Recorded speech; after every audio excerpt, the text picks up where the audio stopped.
একটি ছোট্ট গ্রামে রাহিম নামে এক ছেলে থাকত। তার স্বপ্ন ছিল একদিন বড় একজন সফল মানুষ হবে, কিন্তু তার পরিবারের আর্থিক অবস্থা ছিল খুবই খারাপ। অনেক সময় বই কেনার টাকাও থাকতো না। গ্রামের অনেকেই তাকে বলতো, তুই পারবি না, এত বড় স্বপ্ন দেখে লাভ নেই। তবুও রাহিম কারো কথা শুনতো না। দিনে পড়াশোনা করত আর সন্ধ্যায় ছোটখাটো কাজ করে পরিবারের পাশে দাঁড়াতো। অনেকবার সে ব্যর্থ হলো, পরীক্ষায় ভালো ফল করতে পারেনি, কাজেও নানা সমস্যার মুখোমুখি হয়েছে। তবুও সে হাল ছাড়েনি। প্রতিবার ব্যর্থতা থেকে শিক্ষা নিয়ে আবার নতুনভাবে শুরু করেছে। বছরের পর বছর কঠোর পরিশ্রমের পর একদিন তার সেই স্বপ্ন সত্যি হলো।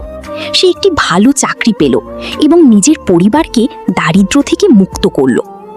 যারা একদিন তাকে নিয়ে হাসাহাসি করেছিল, তারাই আজ তাকে সম্মান করতে শুরু করলো। গল্পের শিক্ষা: সাফল্যের জন্য কষ্ট করলে সাফল্য একদিন আসবেই। হাল ছেড়ে দিলে স্বপ্ন শেষ হয়ে যায়, কিন্তু চেষ্টা চালিয়ে গেলে স্বপ্ন একদিন বাস্তবে পরিণত হয়।